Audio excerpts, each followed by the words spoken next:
한국 증시만 5개월째 연속 하락을 하고 있어요. 이 기록을 보면 한국 증시가 6개월 떨어진 게 최고 기록이었다는데 지금 최고 기록 경신하게 생겼습니다. 어떻게 된 일입니까? 네, 맞습니다. 6개월 증시라는 게 원래 오르락 내리락 하는 건데 지금은 뭐 5개월 연속 계속 떨어지기만 하고 있는 상황입니다. 근데 이렇게 5개월 연속 계속 떨어지고 있는 상황은 굉장히 이례적인 사건입니다. 그러니까 우리 한국 증시에서 역사상 가장 길게 떨어졌던 기간이 2번 있었는데 6개월입니다. 그게 이제 2000년 IT 버블 붕괴 때 하고 2008년 글로벌 금융위기 때입니다. 근데 이제 그때는 공이 세 개가 다 이제 주가가 이제 다 아래로 떨어지는 상황에서 한국도 증시가 하락을 했는데 지금은 다른 나라 증시들은 다 괜찮은데 우리나라 증시만 유독 맥을 못 추는 그런 이례적인 상황이 계속 이어지고 있습니다. 예, 그 일각에서는 지금 이제 어떻게든 이 증시의 국제 거래가 예전보다는 더 활발해져서 미국 증시에도 투자할 수 있고 특히 뭐 요즘 비트코인이라든가 이런 가상자산 투자에 많이 돈이 가서 한국 증시가 떨어지고 있다는데 그런 조건은 다른 나라들도 다 비슷비슷한 거 아니에요? 맞습니다. 네, 뭐 그 조건은 거의 똑같다고 봐야겠죠. 그래서 한국만의 좀 특수한 상황은 우리나라 증시는 되게 외국인들이 많이 이제 장세를 좌지우지하지 않습니까? 근데 외국인들이 계속 팔고 있습니다. 그러니까 최근 몇 달 들어서 계속 특히 이제 대표적인 게 한국 증시의 대표 기업이라고 할 수 있는 삼성전자를 석 달째 16조 원어치나 투매하고 있는 게 전체 한국 증시, 서울 증시를 끌어내리는 저 핵심 요인으로 작용하고 있습니다. 그러면 삼성전자를 왜 그렇게 투매를 하느냐?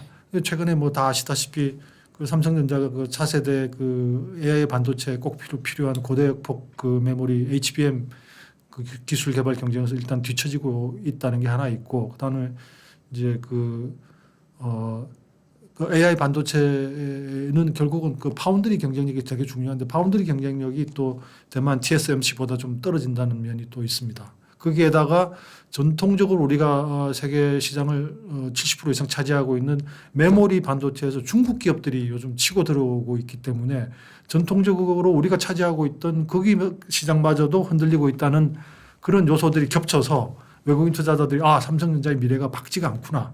이렇게 판단을 하는 것 같습니다. 예, 지금 삼성전자 이야기를 했는데요. 삼성전자가 지금 삼중고에 시달리고 있는 거예요. 그러니까 원래 전통적인 강세 분야였던 메모리 분야에서는 중국이 사실 기술적으로 거의 이제 삼성전자의 턱밑까지 왔고요.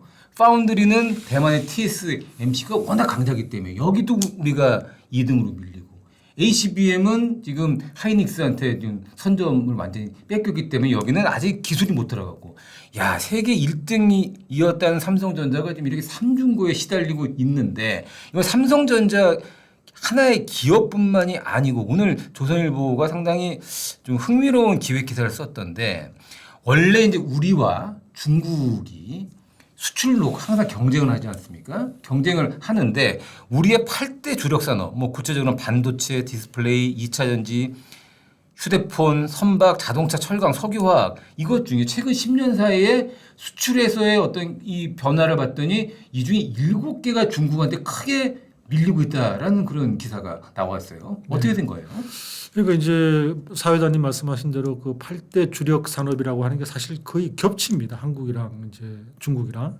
그래서 해외 시장에서 이제 서로 경쟁을 하게 되는 어쩔 수 없이 경쟁하게 되는 분야가 8대 주력 산업 분야인데 여기에서의 그 해외 수출 시장에서의 마켓 셰어를 보면은 최근 10년 사이에 중국이 급속도로 세계 시장을 점유하고 있다는 게 드러났고 우리 그만큼 이제 한국의 점유율이 쪼그라든 거죠. 그러니까 그럼 결국은 이제 한국 기업 측면에서는 이제 시장을 계속 중국 기업에 뺏기고 있는 셈인 거죠. 근데 그게 어떻게 보면 주가나 증시에서 반영이 되고 있다고 봐야 되겠죠. 그래서 외국인들이 한국 시장을 떠나서 셀 코리아를 하고 있는 게 아니냐 이렇게 해석할 수 있습니다. 그러면 정부가 올 초부터 그렇게 외쳤던 그 밸류업 프로젝트 코리아 디스카운트를 막고 이 한국 증시를 저평가된 한국 증시를 살려보자라고 했던 게 결국에는 이 어떤 그 증권 시장의 법제 제도화의 문제 이런 거라기보다는 한국 산업의 경쟁력 자체가 저하가 되고 있기 때문에 이런 증시에 대한 그 어떤 미래 가치에 대한 평가가 이미 주가에 반영된 거 아니냐 이렇게 볼 수도 있는 거 아니겠어요? 맞습니다. 뭐 냉정하게 보면 그렇게 봐야 될 것 같습니다. 그래서 근본적으로 한국 증시의 코리아 디스카운트를 해소를 하려면 상장 기업, 한국 대표 기업들의 경쟁력을 높여야 되고 그래야만 그 결과로 주가도 이제 상승 반등하는 그런 장세가 펼쳐지지 않을까 그렇게 전망하고 있습니다. 예, 이게 지금 중국이 한국에 앞서가고 있는 건 어떻게 보면 뭐 인구 수라든가 시장 규모라든가 뭐 기술적인 측면이나 여러 가지가 있겠지만 뭐 여러 가지 요인이 있겠지만 저희가 이제 쉽게 볼 수 있는 거는 뭐 어떻게 보면 약간 거칠게 얘기하자면 한국의 우수한 인재들은 다 의대로 가고 중국의 우수한 인재들은 공대로 간다. 이런 어떻게 보면 펀더멘털의 차이가 지금 한국과 중국의 이런 역전 현상을 가져온 거라는 그런 분석인데 그건 어떻게 생각하세요? 맞습니다. 그런 분석이 일리가 있습니다. 뭐 사회자님 말씀하신 대로 최우수 인재들이 중국에서는 공학 공부를 하고 우리는 의대로 가지 않습니까? 전국 1등부터 3천등까지 다 의대로 간다고 하지 않습니까? 결국은 기업의 경쟁력도 사람이 만드는 거고 그 사람의 경쟁력이 기업의 경쟁력을 좌우하는 것일 텐데 최우수 인재들이 병원에 안 가고 이제 기업으로 가야 될 텐데 이제 병원으로 가는 게 한국의 현실이고 이런 현실을 빨리 그 타파를 해야 뭐 불이가 반전될 것 같습니다.